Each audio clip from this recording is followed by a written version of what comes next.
దత్తత కార్యక్రమం గురించి పంతులు గారితో మాట్లాడారా? ఏమన్నారు? ఎప్పుడు పెట్టుకోమన్నారు?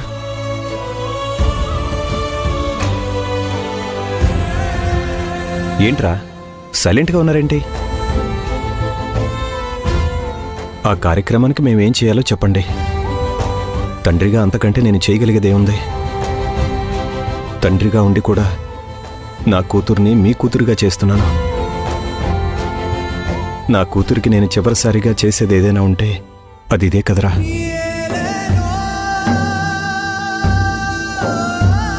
ఏంట్రా మాధవ్, ఏమీ మాట్లాడరు? దత్తత కార్యక్రమం అంటే చిన్న విషయం ఏం కాదు కదా. పంతులు గారు ఏమేం కావాలన్నారో చెప్తే అందరం కలిసి అవన్నీ పనులు చేసుకుందాం. దత్తత తీసుకుంటే సరిపోతుంది అనుకున్నాం, కానీ అందులో కొన్ని ఇబ్బందులున్నాయి వదినా.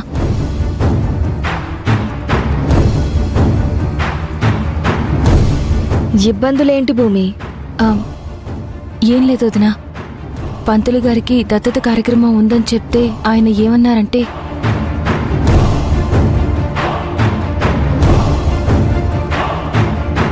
కానీ దత్తత కార్యక్రమం అనేది కన్నవాళ్ళు ఇదిగో మా బిడ్డను మీకు ఇస్తున్నామని, ఈ రోజు నుండి ఇది మీ బిడ్డ అని చెప్పి వాళ్ళ చేతుల్లో పెట్టాలమ్మా.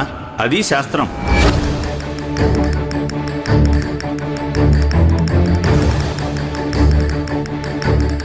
ఒకవేళ నిజంగా ఆ అమ్మాయికి తల్లిదండ్రులు లేరు, ఏ అనాథాశ్రమం నుండో ఆ అమ్మాయిని దత్తత తీసుకుంటున్నారంటే పర్వాలేదమ్మా.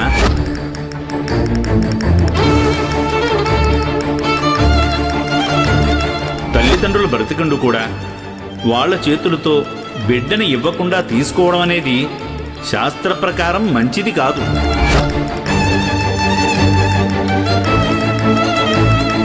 అలా చేయడం మంచిది కాదు అని చెప్తున్నారు వదినా.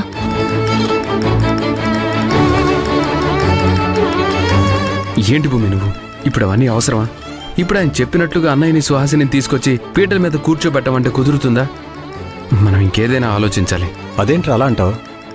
పాపని దత్తత ఇస్తుంది దీనికి, పాప భవిష్యత్తు కోసమే కదా. పంతులు గారు అలా చేయడం మంచిది కాదు అని చెప్పారంటే పాప మంచి కోసం ఏది చేస్తే బాగుంటుందో అది చేయాలి. కాదని మన ఇష్టానికి చేసేస్తామా? లేకపోతే పంతులు గారు అవసరం లేదు అని మనపాటికి మనం దత్తత కార్యక్రమం చేసేసుకుంటామా? అయ్యో అలా కాదన్నయ్య, మీరొచ్చి పీటల మీద కూర్చోడానికి ఎలా కుదురుతుంది? ఇంట్లో అందరుండగా వాళ్ళెదురుగా మీరు తల్లిదండ్రుల స్థానంలో కూర్చోగలుగుతారా? అవునరా రాఘవ, అది జరిగే పని కాదు. కానీ దత్తత తీసుకుంటే తప్ప రేపు స్కూల్ విషయంలో కావచ్చు, ఇంకా ఏ విషయంలోనైనా తనకు ఏ అడ్డు ఉండదు. లేదక్క, పంతులు గారు అంత దూరం ఆలోచించి కన్నవాళ్ళు ఉండి కూడా అలా చేయడం కరెక్ట్ కాదు అని చెప్పినప్పుడు ఏదో ఒక విధంగా పాపని ఎలా దత్తత తీసుకుంటారు? ఇంక వేరే ఏదైనా చేద్దాం అక్క. ఏం చేస్తామన్నయ్యా, ఏం చేయగలం? ఆయన చెప్పిన విధంగా అయితే అసలు ఈ దత్తత కార్యక్రమమే జరగదు.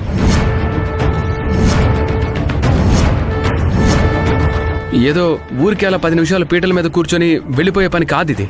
అదొక పెద్ద కార్యక్రమం. పీటల మీద కూర్చున్నారంటే పూజ అయ్యేంత వరకు లేవకూడదు. అది అసలు ఎలా కుదురుతుంది?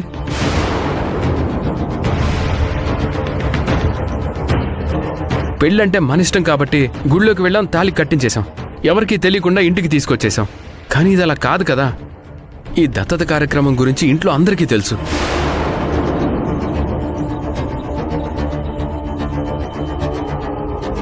ఏం అర్థం కావటం లేదన్నయ్య. ఆయన మాట చెప్పిన దగ్గర నుండి ఆయన చెప్పినట్టుగా దత్తత కార్యక్రమం చేయడం కుదరదని అర్థమైపోయింది.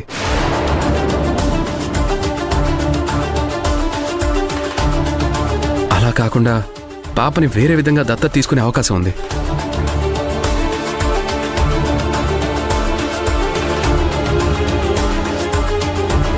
మనకు కావాల్సింది పాప భవిష్యత్తే కదా. ఇక్కడ దత్తత తీసుకుంటుంది ఎవరు? భూమి, మాధవ్. మనకు కావాల్సింది మన పాప సంతోషంగా ఉండడం, స్కూల్కి వెళ్ళడం. ఇంకొక రోజు తన తల్లిదండ్రులు ఎవరనే ప్రశ్న రాకుండా ఉండడం.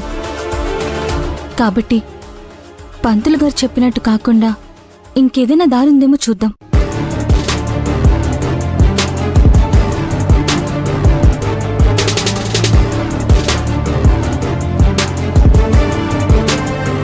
సరే బావగారు, మీరేమీ బాధపడాల్సిన అవసరం లేదు. అడ్డదారిలో దత్తత తీసుకోవాల్సిన అవసరం అంతకన్నా లేదు. మీరు పీటల మీద కూర్చుంటారు, మీ చేతులతో మీరే దత్తతిస్తారు.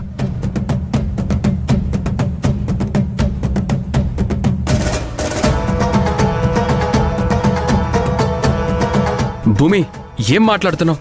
ఎలా? దత్తత ఇస్తున్నారు అంతే.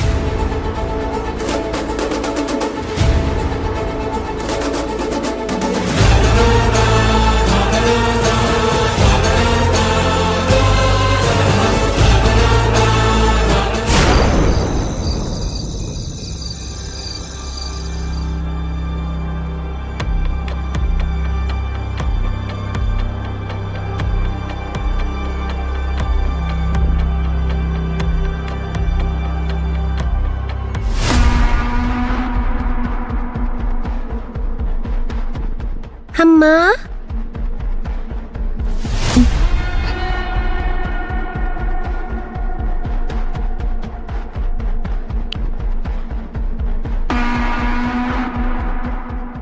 ఏంటమ్మా, ఇంకా పడుకోలేదా?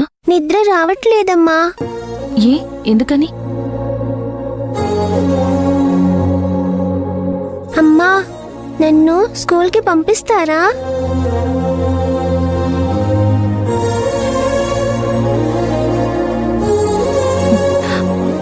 పంపించకుండా ఎలా ఉంటాం? ఇంకెప్పుడు పంపిస్తారు? ఎదురింటి ఆంటీ వాళ్ళ అబ్బాయి వెళ్తున్నాడు, మన వీధిలో చాలా మంది వెళ్తున్నారు. నేనొక్కదాన్నే మన ఇంట్లో ఉంటున్నాను. నేను వెళ్తానమ్మా. అలాగే వెళ్దువు గాని, పంపిస్తామని చెప్తున్నాను కదా. ఎప్పుడో చెప్పు.